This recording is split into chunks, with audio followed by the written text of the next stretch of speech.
जो इंसिडेंट हो रहे हैं इसको लेकर आप क्या कहेंगे सर बसव कल्याण की जनता को?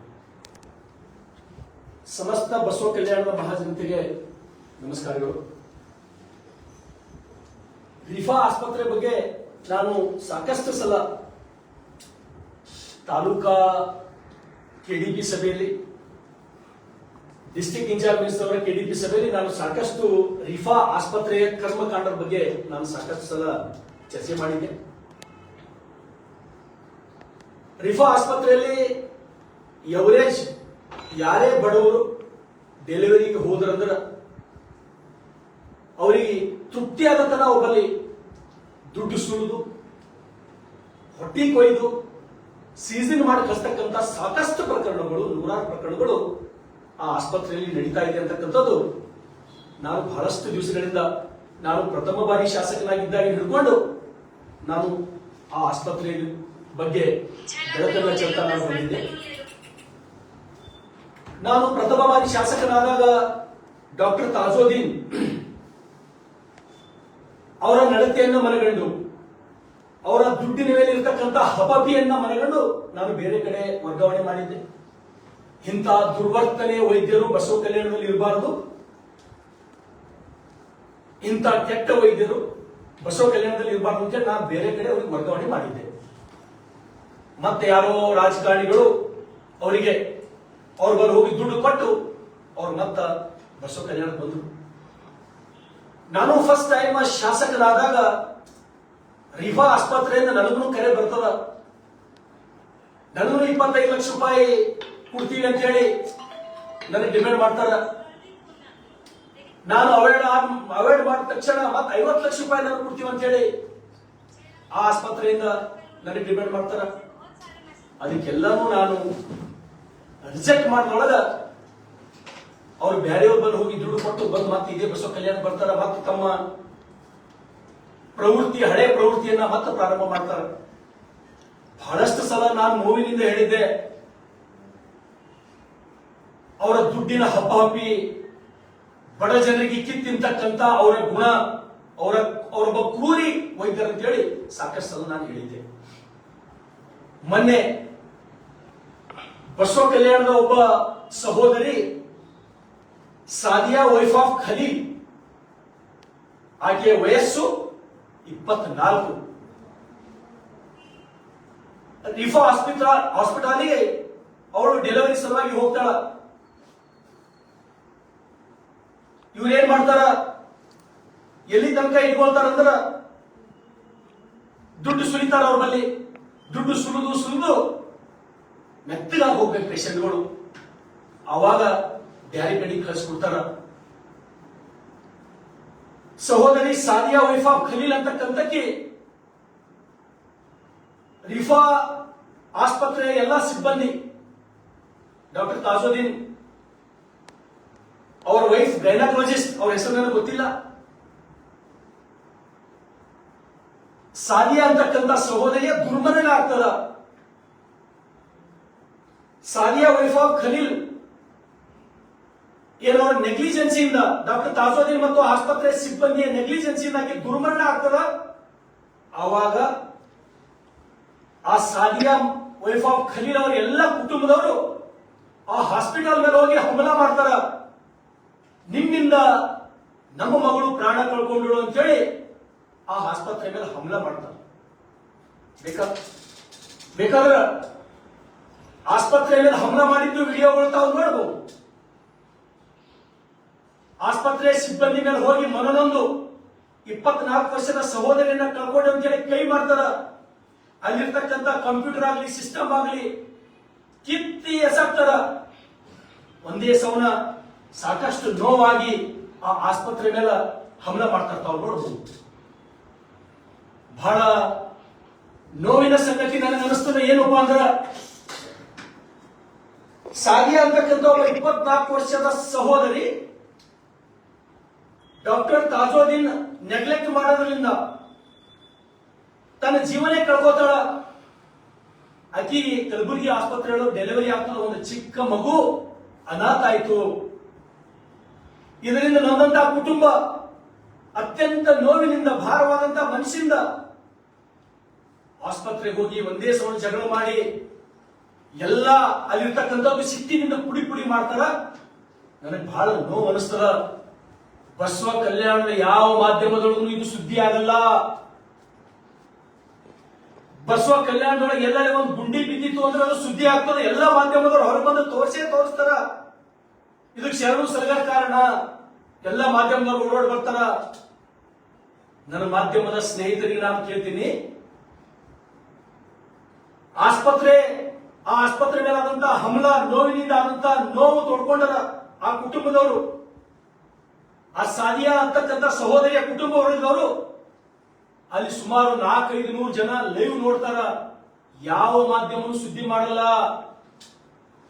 ನಾನು ಕೇಳಿದೆ, ಏನಪ್ಪ ಎಲ್ಲಿ ಸುದ್ದಿ ಆಗಿಲ್ಲಲ್ಲ, ಇಷ್ಟು ದುರ್ಘಟನೆ ನಡೀತು, ಎಲ್ಲಿ ಸುದ್ದಿ ಆಗಿಲ್ಲ ಅಂದ್ರ ಎಲ್ಲ ಮಾಧ್ಯಮದವರಿಗೆ ಕರೆದು ಡಾಕ್ಟರ್ ತಾಜುದ್ದೀನ್ ಲಕ್ಷಾಂತರ ರೂಪಾಯಿ ಕೊಟ್ಟನು, ಅದಕ್ಕೆ ಯಾವ ಮಾಧ್ಯಮದವರು ಸುದ್ದಿ ಮಾಡಲಿಲ್ಲ. ಬಹಳ ನೋವು ಅನಿಸ್ತದೆ ನನಗಿದು. ನಾನೊಬ್ಬ ಇಲ್ಲಿಯ ಜವಾಬ್ದಾರಿ ವ್ಯಕ್ತಿಯಾಗಿ, ಶಾಸಕನಾಗಿ ಎಂತದ್ದು ನೋಡ್ಬೇಕಲ್ಲಪ್ಪ ಕಣ್ಣಿಲ್ಲ. ನಾವು ಎಷ್ಟು ನೋವಾಗಿರ್ಬೇಕು. ಅಥವಾ ಕುಟುಂಬದವ್ರು ಹೆಂಗ್ ಸುಮ್ಕುತ್ತರು, ಅವ್ರ ಮೇಲೆ FIR ಯಾಕೆ ಆಗಲಿಲ್ಲ? ಪೊಲೀಸರು ಹೋಗ್ತಾರಲ್ಲಿ, ಸಂಬಂಧಪಟ್ಟಂತ ಪೊಲೀಸ್ ಅಧಿಕಾರಿಗಳು ಆ ಎಲ್ಲ ಘಟನೆಗಳ ವಿವರ ಅವ್ರು ನೋಡ್ತಾರೆ. ಒಂದು FIR ಅವ್ರ ಮೇಲೆ ಆಗಲ್ಲ. ಎಲ್ಲಿ ಮಾಧ್ಯಮದೊಳಗೆ ಬರಲ್ಲ, ಎಲ್ಲಿ ಪತ್ರಿಕೆಗಳೊಳಗೆ ಬರಲ್ಲ.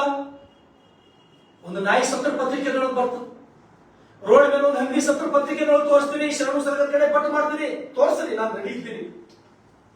ಇಂಥ ದುರ್ಘಟನೆ ಆಗಿದ್ದು ಮಾಧ್ಯಮದವರು ತೋರಿಸ್ಬೇಕಲ್ಲ. ಯಾಕೆ ತೋರಿಸಲಿಲ್ಲ ಮಾಧ್ಯಮದವರು? उत्तर पूर्व माध्यम सर, जैसा कि अभी वहां पर पुलिस के पाबंदी रहती है, हॉस्पिटल पर मीडिया वाले जाते हैं तो उनको डरा के धमका के भेजा जाता है पुलिस डिपार्टमेंट की ओर से। हर न्यूज डालने उनसे पूछ के हर न्यूज डालना पड़ता है, ऐसा उनका कहना है सर पुलिस डिपार्टमेंट। ಬಸವ ಕಲ್ಯಾಣ ಪೊಲೀಸರು ಕೂಡ ನಾನು ಅವತ್ತೇ ಸಂಬಂಧಪಟ್ಟಂತ town police sub inspector Amaresh ಅವರಿಗೆ ನಾನು ಮಾತಾಡ್ತೀನಿ, ಮಾಧ್ಯಮದವರಲ್ಲಿ ಹೋಲತ್ರ ನೀವು ಹೆದರ್ಸ್ತೀರಂತ, ಯಾರಿಗೆ ಬರ್ಬಿಡ್ಲಾರ್ದ ನೋಡ್ಕೋತೀರ ಅಂತ ಹೇಳಿ ನಾನು ಅಂಬರೀಶ್ ಅವರಿಗೆ ಫೋನ್ ಮಾಡಿ ಕೇಳ್ತೀನಿ, ನಾವು ಹಂಗ್ ಮಾಡಿಲ್ಲ ಅಂತ ಹೇಳಿ ಅವ್ರು ಹೇಳಿದ್ರು. ಬಟ್ ಇವತ್ತು ಅತ್ಯಂತ ನೋವಿನಿಂದ ನಾನು ಹೇಳ್ತೇನೆ, ಮಾಧ್ಯಮದ ಸ್ನೇಹಿತರಾದಂತ ನಮ್ಮ ಸ್ನೇಹಿತರಾದಂತ ಕೆಬಿ ನ್ಯೂಸಿನ ಸಮೀರ್, HK ನ್ಯೂಸಿನ ಶೇಖ್ ಅಸ್ಲಂ ಇದ್ರ ಬಗ್ಗೆ ನನ್ನ ಬಳಿ ಮಾತಾಡ್ಲಿಕ್ಕೆ ಬರ್ತಾರ. ಅವ್ರು ಹೆಂಗ್ ಗೊತ್ತಾಗ್ತದೋ ನನಗೆ ಗೊತ್ತಿಲ್ಲ. ಟೌನ್ ಪೊಲೀಸ್ ಸ್ಟೇಷನ್ ಇಂದ ಫ್ರಾನ್ಸಿಸ್ ಅಂತ ಹೇಳಿ ಒಬ್ಬ ಪೊಲೀಸ್ ಕಾನ್ಸ್ಟೇಬಲ್ ಮಾಧ್ಯಮದವರಿಗೆ ಫೋನ್ ಮಾಡಿ ನಮ್ ಸಾಬರ್ ಕರೀಲತ್ತಾರ ಅಂತ ಹೇಳಿ ಹೆದರ್ಸ್ತಾನ. ನಾನು ಫೋನ್ ಮಾಡಿ ಕೇಳಿದವನಿಗೆ, ಏನಪ್ಪ ಮಾಧ್ಯಮದವ್ರು ಬದುಕಬೇಕಾ ಬೇಡ? ಬಸವ ಕಲ್ಯಾಣವ್ರಿಗೆ ಏನ್ರಿ ಆಗಿರೋ ಅವ್ರು ತೋರ್ಸೋದು ತಪ್ಪ? ಇಂಥ ಪೊಲೀಸ್ ವ್ಯವಸ್ಥೆ, ಅಂತ ಸಾದಿ ಅಂತಕ್ಕಂಥ ಸಹೋದರಿಯನ್ನು ನಾವು ಕಳ್ಕೊಂಡಿವಿ. ಅದಾದ ನಂತರ ಒಬ್ಬ 12 ವರ್ಷದ ಬಾಲಕಿ ಕುಮಾರಿ ಫಾತಿಮಾ, ಡಾಕ್ಟರ್ ಆಫ್ ರಾಜಾ ಸಾಬ್, 12 ವರ್ಷದ ಬಾಲಕಿ. ಡಾಕ್ಟರ್ ತಾಜುದ್ದೀನ್ ಅವರು ಆಸ್ಪತ್ರೆ ಸಿಬ್ಬಂದಿ ಕೈ ನೋವು ಮೈ ನೋವು ಅಂತ ಹೇಳಿ ಆ ಹುಡುಗಿಗೆ ಅವ್ರ ತಂದೆ ರಾಜಾ ಸಾಬ್ ಅಂತ ತೋರ್ಸೋಕ್ ಹೋಗ್ತಾನ. ಬಡವರು ಅವ್ರು ಮಾತಾಡಿದ ವಿಡಿಯೋ ಬೇಕಾದ್ರೆ ನಾನು ತೋರಿಸ್ತೇನೆ, ಅದನ್ನು ಒಂದ್ಸಲ ನಾನು ಮಾಧ್ಯಮದಲ್ಲಿ ನಾನು ಕೂಡ ಕೊಡ್ತೀನಿ. ಆ ಪೇರೆಂಟ್ಸ್ ಬಂದು ನನ್ನ ಎದುರು ಅಳ್ತಾ ಕುಂತು, ನನ್ನ ಮಗಳಿಗೆ ಡಾಕ್ಟರ್ ತಾಜುದ್ದೀನ್ ಅವ್ರಿಗೆ ಹಿಂಗಾಯ್ತು, ಹೈ ಡೋಸ್ ಇಂಜೆಕ್ಷನ್ ಕೊಟ್ಟರು, ಕೈ ಕಾಲೊಳಗೆ ಏನು ಶಕ್ತಿ ಇಲ್ಲ, ಪ್ಯಾರಾಲಿಸಿಸ್ ಆಗ್ಯದ, ಸೋಲಾಪುರ್ನೊಳಗೆ ಅಶ್ವಿನಿ ಹಾಸ್ಪಿಟಲ್ ಒಳಗ ನಮ್ಮ ಮಗಳು ಟ್ರೀಟ್ಮೆಂಟ್ ತೊಗೊಳತ್ತಳ, ಆ ಖರ್ಚಿ ಕೊಡ್ಲಿಕ್ಕೆ ನಮ್ಗ ಬಹಳ ತೊಂದರೆ ಆಗ್ತಾ ಇದೆ ಅಂತ ಹೇಳಿ ನನ್ನ ಕಡೆಯವ್ರು ಬಂದಿರು. ಆ ಬಾಲಕಿಯ ಪರಿಸ್ಥಿತಿ, ಆ ಫೋಟೋ ವಿಡಿಯೋಗಳು ನನ್ನ ಕಡೆ ತಂದಿರೋರು ಬಹುತೇಕ ಎಲ್ಲ ನೋಡಿದ್ರ ಕಳ್ಳ ಚೂರು ಅಂತಕ್ಕಂಥ ಘಟನೆ. ಇದು ಅಷ್ಟೇ ಅಲ್ಲ, ಏಪ್ರಿಲ್ ಮೇ ತಿಂಗಳೊಳಗ ಅಫ್ಸಿಯಾ ವೈಫ್ ಆಫ್ ಮೈಬೂಬ್ ಪಾಷಾ ಅಂತ ಹೇಳಿ 32 ವರ್ಷದ ಸಹೋದರಿ ತೀರ್ಕೋತಾಳ. ಇವತ್ತು ಬಹಳಷ್ಟು ಜನ ಅನ್ಬೋದು, ಶರಣು ಸಲಗರ್ ಬಿಜೆಪಿಯ ಶಾಸಕ, ಇವರೆಲ್ಲ ತೀರ್ಕೊಂಡವ್ರು ಹಿಂದೂಗಳು ಯಾರು ಅಲ್ಲ, ಸಾದಿಯಾ ಹಿಂದೂ ಅಲ್ಲ, ಅಫ್ಸಿಯಾ ಹಿಂದೂ ಅಲ್ಲ, ಮುಸ್ಲಿಂ ಸಹೋದರಿಯರು. ಯಾರಿಗೂ ಅನ್ಯಾಯ ಆದ್ರೂ ನೋವಾಗ್ತದ. ಹಿಂದೂಗಳಿಗಂತೂ ಸಾವಿರಾರು ಜನರಿಗೆ ಆ ಆಸ್ಪತ್ರೆದೊಳಗೆ ಅನ್ಯಾಯ ಆಗ್ಯದ. ನಾನು ಎಷ್ಟೋ ಸಲ ಕೈ ಮುಗಿದು ಹೇಳಿನಿ, ರಿಫಾ ಆಸ್ಪತ್ರೆ ತಾವು ದಯಮಾಡಿ ಹೋಗ್ಬೇಡ್ರಿ, ನಿಮ್ಗದು ಒಳ್ಳೇದಾಗಲ್ಲ. ಡಾಕ್ಟರ್ ತಾಜುದ್ದೀನ್ ಅವರೊಬ್ಬ ಅರುವಳಿಕೆ ತಜ್ಞೆ, ಅವರು ಕನ್ನಡದೊಳಗ. ಮರಾಠಿದೊಳಗ ಅವರೊಬ್ಬರು ಭೂಲ ತಜ್ಞೆ, ಅವರು ಅನಸ್ತೇಶಿಯಾಲಜಿಸ್ಟ್ ಅವರು ಡಾಕ್ಟರ್ ತಾಜುದ್ದೀನ್. ನೀವು ಯಾವುದೇ ಪೇಷಂಟ್ ಹೋಗಿ ಡಾಕ್ಟರ್ ತಾಜುದ್ದೀನ್, ಡಾಕ್ಟರ್ ತಾಜುದ್ದೀನ್ ಅನಸ್ತೇಶಿಯಾಲಜಿಸ್ಟ್ ಅವರು. ನೀವು ಎದಿ ನೇಲತ್ತಂತ ಹೋಗಿ ತಾಜುದ್ದೀನ್ ಅಡ್ಮಿಟ್ ಮಾಡ್ಕೋತ, ಹೊಟ್ಟಿ ನೇಲತ್ತಂತ ಹೋಗಿ ತಾಜುದ್ದೀನ್ ಅಡ್ಮಿಟ್ ಮಾಡ್ಕೋತ, ಕಿಡ್ನಿ ತ್ರಾಸ ಅದಂತೂ ಹೇಳಿ ಅಡ್ಮಿಟ್ ಮಾಡ್ಕೋತಾರೆ. ಟ್ರೀಟ್ಮೆಂಟ್ ಚಾಲು ಅಲ್ಲಿ. ಅವ್ರೇನು ನೋಡಲ್ಲ. ಅವ್ರ ಪೇಷಂಟ್ ಬಂದಿದ್ದು ವಾಪಸ್ಸೇ ಕಳಿಸಲ್ಲ. ಅವ್ರ ವೈಫ್ ಗೈನಕಾಲಜಿಸ್ಟ್, ಇವರು ಅನಸ್ತೇಸಿಯಾಲಜಿಸ್ಟ್ ಅಷ್ಟೇ. ಯಾವುದೇ ಪೇಷಂಟ್ ಬರಲಿ, ಬ್ರೈನ್ ಹ್ಯಾಮರೇಜ್ ಆದವ್ರು ಬರಲಿ, ಅವ್ರು ನೋಡ್ತಾರೆ, ಅಡ್ಮಿಟ್ ಮಾಡ್ಕೋತಾರ. ಸಾಕಷ್ಟು ಜನ ಅಲ್ಲಿ ಸತ್ತಾರ. ದಯಮಾಡಿ ಬಸವ ಕಲ್ಯಾಣದ ಮಹಾಜನತೆ, ಸುತ್ತಮುತ್ತಲ ನನ್ನ ಎಲ್ಲ ಹಳ್ಳಿಗಳ ಮಹಾಜನತೆಗೆ, ವಿಶೇಷವಾಗಿ ನನ್ನ ಬಸವ ಕಲ್ಯಾಣದ ಮುಸ್ಲಿಂ ಸ್ನೇಹಿತರಿಗೆ, ಮುಸ್ಲಿಂ ಬಾಂಧವರಿಗೆ, ಇಂಥವ್ರಿಗೆಲ್ಲ ನೀವು ಕಳ್ಕೊಳತ್ತೀರಿ. ಫಾತಿಮಾ ಮುಸ್ಲಿಂ ಅಲ್ಲ, ನಿಮ್ಮ ಮಗಳಲ್ಲ, ನಿಮ್ಗೆ ನೋವಾಗ್ಲಿಲ್ಲ. ಮಾಧ್ಯಮದಲ್ಲಿ ನೀವು ಅನೇಕ ಮುಸ್ಲಿಂ ನಾಯಕರಿದ್ದೀರಿ, ಒಬ್ಬರೇ ಬಂದು ಮಾತಾಡಿದ್ರಪ್ಪ ನೀವು. ಸಾನಿಯಾ ಮುಸ್ಲಿಂ ಅಲ್ಲ ಸಹೋದರಿ. सर और एक चीज, जो हॉस्पिटल में जितने भी बच्चे रखे हुए हैं सर, गुंडागर्दी करने के लिए जो भी आता है ऐसे मामले को संभालने के लिए उन्होंने रखा है बोल के ऐसा मैसेज हमारे को मिला है सर.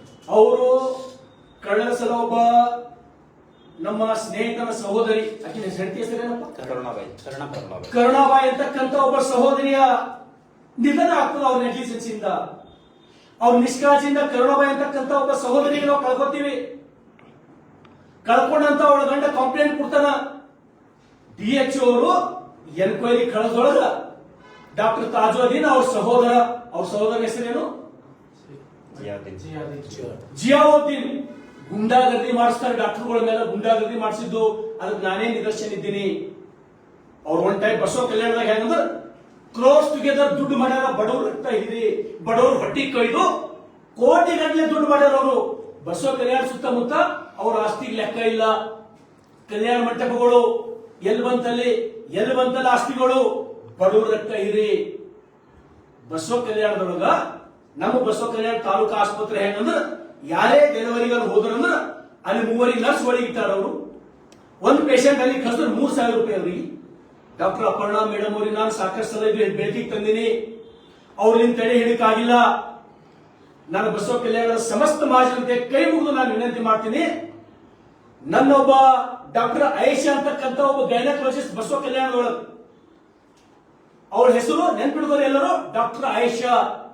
ಅವಳು ಕೂಡ ಒಬ್ಬ ಮುಸ್ಲಿಂ ಸಹೋದರಿ, ನಂಬರ್ 1 ಗೈನಕಾಲಜಿಸ್ಟ್. ನಿಮ್ಗೆ ಯಾವ ಬಂದರೆ ಡೆಲಿವರಿ ಇತ್ತು ಅಂದ್ರೆ ಬಸವ ಕಲ್ಯಾಣ ಆಸ್ಪತ್ರೆಗೆ ಹೋಗಿ ಡಾಕ್ಟರ್ ಆಯಿಷಾ ಅಂತೇಳಿ ಹಗರಾತ್ರಿ ಕೆಲಸ ಮಾಡ್ಲತ್ತಾರ. ಅವ್ರಿಗೆ ಸೆಲ್ಯೂಟ್ ಮಾಡ್ತೀನಿ ನಾನು. ಸರ್ ಯಾರಿದ್ರು ಕಳಿಸ್ರಿ ಬಡವರಿಗೆ, ಅವ್ರಿಗೆ ನಾನು ಡೆಲಿವರಿ ಮಾಡಿ ಆರಾಮ್ ಮಾಡಿ ಮನೆಗೆ ಕಳಿಸ್ತೀನಿ ಅಂತ ಹೇಳಿ ಡಾಕ್ಟರ್ ಆಯಿಷಾ ಅಂತಕ್ಕಂಥ ಸಹೋದರಿ ನನಗೆ ಭರವಸೆ ಕೊಟ್ಟಾರ. ಮತ್ತ ಈಗ ಅಲ್ಲಿ ಡಾಕ್ಟರ್ ಯುವರಾಜ್ ಬಿರಾದಾರ್ ಅಂತ ಹೇಳಿ ಹೊಸ CMO ಆಗಿ ಅಲ್ಲಿ ಕೆಲಸ ಮಾಡ್ತಾ ಇದ್ದಾರ. ಒಳ್ಳೆ ರೀತಿ ಕೆಲಸ ಮಾಡ್ತಾ ಇದ್ದಾರ. ಡಾಕ್ಟರ್ ಯುವರಾಜ್ ಬಿರಾದಾರ್ ಬಂದ್ ಮಾಡಕ ನಮಗೊಂದು ಹೊಸ ಭರವಸೆ. ನಮ್ಮ ತಾಲೂಕು ಆಸ್ಪತ್ರೆ 100ಕ್ಕೆ 100 ಉದ್ಧಾರ ಆಗ್ತದ, ನ್ಯಾಯ ಕೊಡ್ತಕ್ಕಂಥ ಕೆಲಸ ಮಾಡ್ತಾರ ಅಂತ ಹೇಳಿ ನಮ್ಗೆ ವಿಶ್ವಾಸಗಳು ಕೆಲಸ ಮಾಡ್ತಾ ಇದ್ದೀವಿ ನಾವು. और एक बात बोलना चाहता हूं, डॉक्टर झकीरुद्दीन वो भी मुसलमान है मेरा भाई, दिन रात अच्छा काम कर रहा है, ऑर्थोपेडिशियन है. अगर मैं मुसलमानों को विरोध करता है तो ये लोगों को भी मैं विरोध करता था. ये काम अच्छा कर रहा है. डॉक्टर आयशा अच्छा काम कर रहे, गायनेकोलॉजिस्ट है, नंबर 1 डॉक्टर है. लोग उधर जाओ, हाथ जोड़ता मैं आपको. सर और एक चीज भी है, जितने भी इंक्वायरीज बैठते हैं सर, वो इंक्वायरी में कुछ भी डिटेल मिलके नहीं आता है. ये डिपार्टमेंट कौन से भी डिपार्टमेंट से इंक्वायरी आती है तो वहां पर कोई प्रॉब्लम नहीं. ಪ್ರತಿಯೊಬ್ಬರಿಗೆ ದುಡ್ಡು ಕೊಟ್ಟು ದುಡ್ಡಿನ ಮದ ಅವ್ರಿಗೆ. ಈಗ ಹೆಂಗಂದ್ರ ಡಾಕ್ಟರ್ ತಾಜುದ್ದೀನ್ ಅದು ಟೀಮ್ ಒನ್ ಟೈಪ್ ಅವರು ರೌಡಿಸಂ ಟೀಮ್ ಕಟ್ಕೊಂಡಾರ. ಅವ್ರ ತಮ್ಮ ಜಿಯಾವುದ್ದೀನ್ ಹೆಸರು ನನಗೆ ಗೊತ್ತಿಲ್ಲ, ಅವ್ನ ಕೆಲಸ ಮ್ಯಾನೇಜ್ ಮಾಡೋದು, ರೊಕ್ಕ ಕೊಟ್ಟು ಗುಂಡಾಗಿರಿ ಮಾಡೋದು ಅವನ ಕೆಲಸ. ಇವ್ರು ದುಡ್ಡು ಮಾಡೋದು ಎವ್ರಿ ಡೇ ಮಿನಿಮಮ್ ಇಲ್ಲ ಅಂದ್ರೆ ಅವರು 8 to 10 lakhs rupees ಬಡವರಿಗೆ ಕಿತ್ತಕ್ಕಂತ ಕೆಲಸ ಮಾಡತ್ತಾರ. ಬಡವರು ಈಗರೆ ಕಣ್ ತೆಗಿರಿ. ಬಸವ ಕಲ್ಯಾಣ ಎಲ್ಲ ಮುಸ್ಲಿಂ ಸಹೋದರಿ ಎಚ್ಚರಾಗ್ರಿ. ನಿಮ್ಮವ್ರಿಂದ ಇಷ್ಟು ಜೀವ ಕಳ್ಕೊಂಡ್ರಿ. ಫಾತಿಮಾ ಇವತ್ತ 12 ವರ್ಷದ ಬಾಲಕಿ, ಅವ್ರ ತಂದೆ ತಾಯಿ ಕಣ್ಣೀರ್ ಹಾಕ್ಲತ್ತಾರ. ನಿಮ್ಗೆ ನೋವಾಗಲ್ವಾ? ಅವ್ರು ಮುಸ್ಲಿಮರ ಕಾರಣದವ್ರು ಏನೇ ಕೇಸ್ ಬಂದು ಸೈಲೆಕ್ಟ್ ಔಷಧಿರಿ. ದಯಮಾಡಿ ನನಗ ತಾವೇನು ಬಹುತೇಕ ಸಮೀರ್ ಮತ್ತು ಶೇಖ್ ಅಸ್ಲಾಂ ನಿಮಗ್ ಬಹದ್ದೂರ್ ಅಂತೀನಿ ನಾನು. ಯಾಕಂದ್ರೆ ಇವತ್ತ ತಾವು ಬಂದು ನಿಮ್ಗೆ ಎಷ್ಟೇ ಒತ್ತಡ ಹಾಕೋರು, ಅವ್ರು ಎಷ್ಟೇ ನಿಮ್ಗೆ ದುಡ್ಡಿನ ಲಾಲಚ್ ತೋರಿಸಿದ್ರು, ನಿಮ್ಮಂತ ಒಳ್ಳೆಯವರು ಇನ್ನೂ ಈ ಮಾಧ್ಯಮದೊಳಗೆ ಕೆಲಸ ಮಾಡುತ್ತಿರಲ್ಲ, ನಿಮ್ ಹಿಂದೆ ನಾನು ಒಬ್ಬ ಸಹೋದರನಾಗಿ ನಾನು ಇರ್ತೀನಿ. ನಿಮ್ಗೆ ಯಾವ ದುಷ್ಟ ಶಕ್ತಿನೂ ಏನು ಮಾಡಕ್ಕಾಗಲ್ಲ. ನಿಮ್ ಹಿಂದೆ ನಾನು ಇರ್ತೀನಿ. सर ऑलरेडी हमारे को कॉल आए हॉस्पिटल आने के लिए, लेकिन हम वहां पर पहुंचे नहीं. इसके लिए आज हमारे पर केस कर उन्होंने हमें कॉल किया सर. ವಿಶೇಷವಾಗಿ ಮಾಧ್ಯಮದ ನನ್ನ ಸ್ನೇಹಿತರಾದಂತ ಸಮೀರ್ ಮತ್ತು ಶೇಖ್ ಅಸ್ಲಾಂ ಈ ಎಲ್ಲ ಘಟನೆಗಳ ಬಗ್ಗೆ ನನ್ನ ಬಗ್ಗೆ ಮಾತಾಡಕ್ ಬಂದ್ರೆ ನಿಮಗೆ ಅವ್ರಿಗೆ ಗೊತ್ತಾಗ್ತದೆ. ಅವ್ರ ಅಂತ ಇಂಟೆಲಿಜೆನ್ಸಿ ನೋಡ್ರಿ. ಪೊಲೀಸರಿಂದ ನನ್ನ ಎದುರುಗಡೆನೆ ಫೋನ್ ಬರ್ತದ, ಸಾಹೇಬ್ ಕರೀಲತ್ತಾರ, ಎಲ್ಲಿ ಏನು ಗೊತ್ತು ಮಾಡಬಾರ್ದು ರಿಫಾ ಹಾಸ್ಪಿಟಲ್ದು, ಯಾರಿಗೇನು ಗೊತ್ತು ಮಾಡಬಾರ್ದು ರಿಫಾ ಹಾಸ್ಪಿಟಲ್ದು, ಪೊಲೀಸರಿಗೂ ಬುಕ್ ಮಾಡ್ತಾರೆ. ಅವ್ರಿಗೆ ಬುಕ್ ಮಾಡಿದ್ರೆ ನಮ್ಗೆ ನಿಜವಾಗ ನೋವು ಅನಿಸ್ತದ. ಅವ್ರು ಕಂಪ್ಲೇಂಟ್ ಕೊಟ್ಟಿಲ್ಲ. ಸಾದಿಯಾ ಅಂತಕ್ಕಂಥ ಸಹೋದರಿ ಖಲೀಲ್ ಹೋಗಿ ಕಂಪ್ಲೇಂಟ್ ಯಾಕೆ ಕೊಡ್ಲಿಲ್ಲ, ಅವ್ರ ಮೇಲೆ ಎಫ್ಐಆರ್ ಯಾಕೆ ಮಾಡಲಿಲ್ಲ, ಸಿಟ್ಟಿನ ಯಾಕೆ ಹೊಡೆದ್ರಿ ಅವ್ರಿಗೆ ಹಾಗಿಲ್ಲ, ಆ ಹಾಸ್ಪಿಟಲ್ ಯಾಕೆ ಪುಡಿ ಮಾಡಿದ್ರೆ ನಾನು ನಿಮ್ಗೆ ಕೇಳ್ತೀನಿ. ಕಾಂಪ್ರಮೈಸ್ ಆದ್ರೆ ಅವ್ರ ಜೊತೆ. ನಿಮ್ಮ ಮನೆಯ ಹೆಣ್ಮಗಳು ತೀರ್ ಹೋದ್ರೆ ನಿಮಗೆ ನೋವಾಗ್ಲಿಲ್ಲ, ನಿಮಗೆ ನೋವಾಗ್ಬೇಕಲ್ಲ, ನಿಮಗೆ ಹೃದಯ ಅಂತಕ್ಕಂಥದ್ದು ಇಲ್ಲ ಅನ್ನೋದ್ರ ನಮ್ಮ ಸಮಾಜದೊಂದ್ರೆ ಏನಾಗಲ್ಲ. ನಾನು ಹೇಳ್ರಿ, ಯಾರೇ ಒಬ್ಬ ಹಿಂದೂ ತಪ್ಪು ಮಾಡಿದ್ರು ಅವ್ರ ಖಿಲಾಫ್ ನಾನು ಮಾತಾಡೋಕೆ ತಯಾರಿದ್ದೀನಿ. ಒಬ್ಬ ಮುಸ್ಲಿಂ ಒಳ್ಳೆ ಡಾಕ್ಟರ್ ಅಂತ ಹೇಳ್ತೀನಿ. Doctor Ayesha number 1 gynaecologist of Basava Kalyan ಎಲ್ಲಿ ಹೇಳ್ತೀನಿ ನಾನು. Doctor Zakiruddin number 1 orthopaedician of Basava Kalyan. Naim ಅಂತಕ್ಕಂಥ ಒಬ್ಬ ಡಿಪೋ ಮ್ಯಾನೇಜರ್ ಒಳ್ಳೆ ಕೆಲಸ ಮಾಡಬಹುದು, ಗುಣಗಾರ ಮಾಡ್ತೀನಿ ನಾನು. ಯಾರು ಒಳ್ಳೆ ಕೆಲಸ ಮಾಡ್ತಾರ ಗುಣಗಾರ ಮಾಡ್ತೀನಿ. ಬಸವ ಕಲ್ಯಾಣದ ಮಹಾಜನತೆಗೆ, ನನ್ನ ಸುತ್ತಮುತ್ತಲಿನ 153 ಹಳ್ಳಿಗಳ ಮಹಾಜನತೆಗೆ ತಾವ್ಯಾರು ರಿಫಾ ಹಾಸ್ಪಿಟಲಿನ ಪರಿಸ್ಥಿತಿಯ ಬಗ್ಗೆ, ಅವರ ಕರ್ಮಕಾಂಡದ ಬಗ್ಗೆ, ಅವರ ದುರ್ವರ್ತನೆಯ ಬಗ್ಗೆ, ಅವರ ದುಡ್ಡಿನ ಹಬ್ಬಬಿಯ ಬಗ್ಗೆ ಸಾಕಷ್ಟು ಸಲ ನಾನು ಮಾತಾಡಿನಪ್ಪ. ನಿಮ್ ಕೈ ಮುಗಿತೀನಿ. ಅಲ್ಲಿ ಹೋದ್ರಂದ್ರೆ ನೀವು ಪ್ರಾಣ ಕಳ್ಕೊತೀರಿ. ಈಗಲೇ ಎಚ್ಚರಾಗ್ರಿ. ನಮ್ಮ ಸರ್ಕಾರ ನಿಮ್ಮ ಸಲುವಾಗಿ ಒಳ್ಳೊಳ್ಳೆ ಡಾಕ್ಟರ್ ಆದ ನಮ್ಮ ಸರ್ಕಾರ ಆಸ್ಪತ್ರೆಗಳು ಅಲ್ಲಿ ಹೋಗ್ರಿ. ಈಗ ಒಳ್ಳೆ ಆಕ್ಟಿವ್ ಸಿಎಂಒ ಬಂದ್ರೆ ಡಾಕ್ಟರ್ ಯುವರಾಜ್ ಬರೋದು ಅಂತೇಳಿ ಡೇ ನೈಟ್ ಕೆಲಸ ಮಾಡತ್ತ. ಸರ್ ಯಾವ ಪೇಷಂಟ್ ಇದ್ರು ಕಳ್ಸ್ರಿ, ಕಿಡ್ನಿ ಫೇಲ್ ಇದ್ರು ಕಳ್ಸ್ರಿ, ಸ್ಟಂಟ್ ಹಾಕೋ ಇದ್ರು ಕಳ್ಸ್ರಿ, ನಮ್ ಕೈಲಾಗಿದ್ ಮಾಡಿ ನಾವು ಬಿಮ್ಸಿ ಕಳಿಸ್ತೀವಿ, ಜೈಲೋ ಕಳಿಸ್ತೀವಿ ಅಂತ ಹೇಳ್ತಾರೆ. ಯಾರೇ ಹೋದ್ರು ರಿಫಾಗಳು ಅನಸ್ತೇಸಿಯಾಲಜಿಸ್ಟ್ ಇದ್ದಾವ, ನೀವು ಯಾರು ಹೋದ್ರು ವಾಪಸ್ ಕಳಿಸೋದು. ನೀವು ಸ್ಪೆಷಲಿಸ್ಟಾ? ಇದು ನಿಮ್ ದುರ್ವರ್ತನೆ ಅಲ್ಲ ಅಂದ್ರೆ ಏನು ಅಂದ್ರೆ ದುಡ್ಡು ನೀವು ಸಾಕಷ್ಟು ಹೆಚ್ಚಿದ್ರೆ ನೀವು ಏನ್ ಬೇಕಾಗಿದ್ದು ಮಾಡಬಹುದಾ?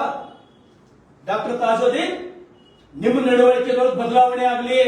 ನಿಮಗ ಜನರಿಗೆ ಮೋಸ ಮಾಡಿ ಜನರು ಹೊಟ್ಟಿ ಕೊಯ್ದು ಏನು ದುಡ್ಡು ಕಿತ್ಲತ್ತಿರಲ್ಲ, ನಿಮ್ಗೆ ಈಗ ಸರಿ ಅನ್ಸ್ಬೋದು. ಇವತ್ತು ಅಥವಾ ನಾಳೆಗೆ ನಿಮಗ್ ದೇವ್ರು ಮಾಫ್ ಮಾಡಲ್ಲ, ನಿಮಗೆ ಅಲ್ಲಾನು ಮಾಫ್ ಮಾಡಲ್ಲ. ಇದೇ ಜನ್ಮದೊಳಗೆ ನಿಮ್ಗೆ ಶಿಕ್ಷೆ ಆಗ್ತದ. ನಾನೊಬ್ಬ ಜವಾಬ್ದಾರಿ ವ್ಯಕ್ತಿಯಾಗಿ ಈ ನೆಲದ ಶಾಸಕನಾಗಿ ನಾನು ಹೇಳ್ತೀನಿ, ನಿಮ್ಮನ್ನ ಬಿಡ್ರಿ, ಒಳ್ಳೆ ಸೇವೆ ಮಾಡ್ರಿ. ನಿಮ್ಮ ತಂದೆಯವರೊಬ್ಬರು ಶಿಕ್ಷಕರನ್ನು ಕೇಳಿ ನಂಗೆ ನೋವಾಗ್ತದ. ಆ ಶಿಕ್ಷಕರು ಎಂತ ಮಕ್ಕಳಿಗೆ ಹಡದ್ರಪ್ಪ ಅಂತೇಳಿ दयमाड़ी। सर इनका एक मकसद है, जैसा कि मीडिया में आने से इनका असलियत सामने आता बोल के मीडिया को इन्होंने डराना धमकाना कर रहे हैं पुलिस के द्वारा। पुलिस को मैं आज ले एग्जाम्पल, मेरे सामने मीडिया को फोन आया पुलिस का, इसके बारे में एसपी साहब को बात करता हूँ, डीसी साहब को बात करता हूँ, असेंबली में चर्चा करता हूँ इसके बारे में, खुद मैं डीसीपी साहब को एक कंप्लेंट देता हूँ, होम मिनिस्टर साहब के पास जाता हूँ, मीडिया को धमका रहे, पुलिस को पूरा उनका कंट्रोल पे लिए। मेरे को ऐसा सुनने में आया मीडिया को 30 लाख रुपए उन्होंने देके कॉम्प्रोमाइज के लिए 30 लाख दिए बोल के मैं सुनने में आया हूं। तो मीडिया वाले क्यों ये क्यों नहीं किया? अरे बसवा कल्याण में छोटी सी छोटी गलती हो गई तो मीडिया में आता, एक जान गए सादिया बोलते, खाली 24 साल की बहन, 18 साल की एक बेटी अश्विनी हॉस्पिटल में मर रहे, 11 साल का अफसिया बोल के एक बहन मर गई उधर हॉस्पिटल में। क्यों आप मीडिया वाले चुप बैठे? बहुत मुश्किल लग रहा है मेरे को मीडिया, बसवा कल्याण मीडिया वालों की। अरे भाई ये अच्छा नहीं है, ये अच्छा नहीं है। जैसा कि ये लड़के के जो पेरेंट्स हैं सर हमारे पास नहीं आते थे और कहां जाना चाहिए था, जो हमारे पास आए उनकी हम अपील सुनकर हम न्यूज डाले, आज हमारे को डराया धमकाया जा रहा है सर। मैं आपके साथ हूं, उनको कितना भी गुंडागर्दी करने दो, कितना भी रौडी उनके पास रहने दो, कितना करोड़ भी उनके पास रहने दो, मैं आपके साथ हूं, कुछ भी होने नहीं देता हूं।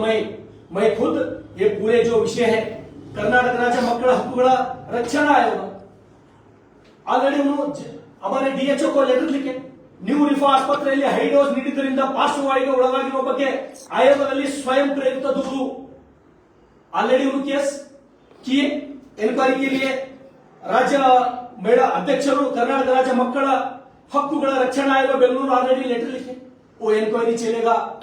मैं बोलता हूं उनके ऊपर कानून की कार्रवाई करने के लिए होम मिनिस्टर को भी मिलूंगा, हेल्थ मिनिस्टर को भी मैं अप्रोच करूंगा और डीजीपी के पास भी जाके मैं रिक्वेस्ट करूंगा, पुलिस की हेल्प लेके उन्होंने मीडिया वालों को डरा रहे बोल के मैं 100% अपील करूंगा। आप डरने का जरूरत नहीं, जो हालत है अगर मैं भी गलती करेंगे आप समाज को बताने का आपका काम है, ये गलती नहीं हो सकता।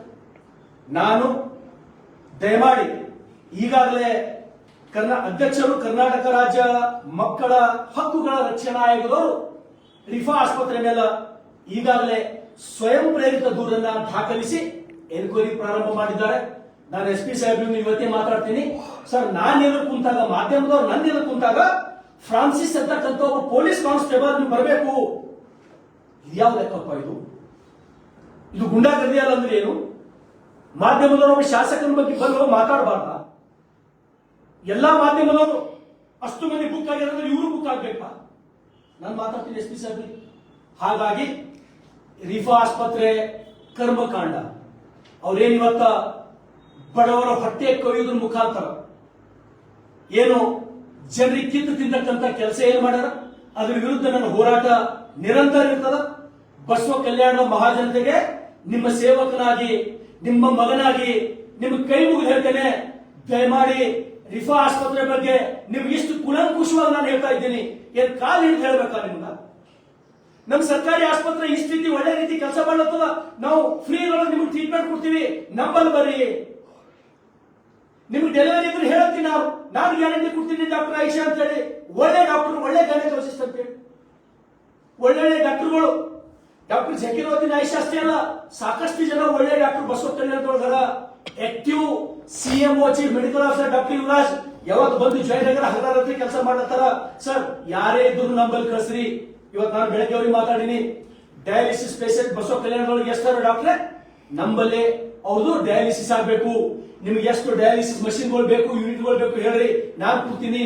ಹೊಸ ಡಯಾಲಿಸರ್ಗಳು ಯೂಸ್ ಮಾಡಬೇಕು, ಹೊಸ ಬೆಡ್ಶೀಟ್ಗಳು ಯೂಸ್ ಮಾಡ್ಬೇಕಂತ ಹೇಳಿ ಬಸವ ಕಲ್ಯಾಣದ ತಾಲೂಕಾ ಆಸ್ಪತ್ರೆ ನಾವು ನಂಬರ್ 1 ಆಸ್ಪತ್ರೆಯಾಗಿ ನಾವು ಮಾಡ್ತೀವಿ। ಅದಕ್ಕಾಗಿ ಬಸವ ಕಲ್ಯಾಣದ ಸಮಸ್ತ ಮಹಾಜನತೆಗೆ ಬಡವರಿಗೆ ನಾನಿಷ್ಟು ಹೇಳಕ್ಕಾದ್ರೂ ಹೋಗಿ, ವಿಶೇಷವಾಗಿ ನನ್ನ ಮುಸ್ಲಿಂ ಸಹೋದರರಿಗೆ ಈ ಪ್ರಾಣ ಕಳ್ಕೊಂಡಂತ ಘಟನೆಗಳು ತಾವು ನೋಡ್ವಿ ಮತ್ತೆ ತಪ್ಪು ಹೆಚ್ಚಿಗೆ ಇರ್ತೀರ ಅಂದ್ರೆ ಅದಕ್ಕೆ ನಾನು ಹೊಣೆಯಲ್ಲ, ತಾವು ಅನುಭವಿಸ್ತೀರಿ। ಬರ್ತಕ್ಕಂತ ದಿನಮಾನಗಳಲ್ಲಿ ಅಧಿವೇಶನದೊಳಗ ಸಮಸ್ತ ರಿಫಾ ಆಸ್ಪತ್ರೆಯ ದುರ್ವರ್ತನೆ, ರಿಫಾ ಆಸ್ಪತ್ರೆ ಕರ್ಮಕಾಂಡದ ಬಗ್ಗೆ ನಾನು ಸಂಬಂಧಪಟ್ಟಂತ ಮೇಲಾಧಿಕಾರಿಗಳಿಗೆ, ಸಚಿವರಿಗೆ, ಜಿಲ್ಲಾ ಉಸ್ತುವಾರಿ ಸಚಿವರಿಗೆ, ಬೀದರ್ ಎಸ್ಪಿಡಿಸಿ ಅವರಿಗೆ ಮಾತಾಡಿ ಅವ್ರ ಮೇಲೆ ಕಾನೂನಿನ ಕಠಿಣ ಕ್ರಮ ಆಗ್ಬೇಕಂತಕ್ಕಂಥದ್ದು ನಾನು ವಿನಂತಿ। रिफा हॉस्पिटल के बारे में टीएचओ ऑफिसर से भी कुछ सवाल करते हो तो उस हॉस्पिटल के बारे में बोलने के लिए तैयार नहीं होते, उसके बारे में मत पूछो बोलते सर। हर ऑफिसर को उन्होंने डाला है, मैं खुद लाइव एविडेंस सर आप हर किसी को डाला है, सीएमओ अपर्णा मैडम को भी डाले, डॉक्टर टीएचओ महिलारी को भी डाले उन्होंने। मेरे को यकीन है अब जो नया सीएमओ को उन्होंने नहीं डाला सकते, डॉक्टर युवराज को वो लोग नहीं डाला सकते, इसलिए मेरे को विश्वास है बसव कल्याण गरीब लोगों को न्याय मिलने का बसव कल्याण धरती में होता बोल के मेरे को विश्वास है। इसलिए बहुत जल्दी कानून की कार्रवाई रिफा हॉस्पिटल के ऊपर चलना, मैं चुप नहीं बैठता हूं। मीडिया वाले, बसव कल्याण मीडिया वाले सभी आप चुप बैठे होंगे, ये अच्छा नहीं है। मैं बहुत दुख से बोल रहा हूं, तकलीफ से बोल रहा हूं। अब तक मेरे पास ये जो रिफा हॉस्पिटल की ये दुर्घटना हो गई, कहीं मेरा बहन की जान गई, एक बेटी हॉस्पिटल में मर रहे, 11 साल की छोटी बेटी, उनका माँ बाप मेरे सामने आके रो रहे, कोई मीडिया वाले नहीं आए। समीर और शेख असलम को छोड़ के मैं आपको सैल्यूट करता हूं, आप अच्छे करो। मैं आपके साथ रहता हूं, भगवान भी आपको साथ देगा। ಕೆಲವೊಂದು ಮಂದಿಗೆ ಅವ್ರು ಇಂದಿಷ್ಟು ಮಂದಿಗೆ ಇಟ್ಟರೆ ಸರ್ ಏನು ಮನೋರಿ ಮಾಡಕ್ ಹೊರಗ ಮೀಡಿಯಾದವ್ರಿಗೆ ಅಂಜಿಕೆ ಹಾಕ್ಬೇಕು ಯಾರು ಯಾಕೆ ಪ್ರಶ್ನೆ ಕೇಳಕ್ ಹೋದ್ರು ಕೆಲವು ಮಂದಿ ಹೋಟೆಲ್ದಾಗ ಕಳ್ಸೋದು ಗುಂಡಾಗರ್ದಿ ವರ್ತನೆ ಮಾಡಕತ್ತಾರ ಸರ್ ಅವ್ರು. ಯಾರಿಗಾದ್ರೂ ಗುಂಡಾಗರ್ದಿ ಮಾಡ್ತಾರೆ ದಯಮಾಡಿ ನನಗೆ ಮಾಹಿತಿ ಕೊಡಿ, मैंने को बोलो, मैं बोलता हूं फ्रांसिस बोल के पुलिस कांस्टेबल मीडिया वालों को मेरे सामने दबा रहे बोल के मैं लाइव एग्जांपल, मैं एसपी साहब को बोलता हूं उनके बारे में, मैं पीएसआई सीबीआई को भी बात करता हूं। गुंडागर्दी बसवा कल्याण में नहीं चलेगा, ये बसवा कल्याण की महात्मा बसवेश्वर की धरती है, ये इधर गुंडागिरी नहीं चलेगा, इसलिए डरने का बात ही नहीं, आपके साथ मैं हूं। धन्यवाद।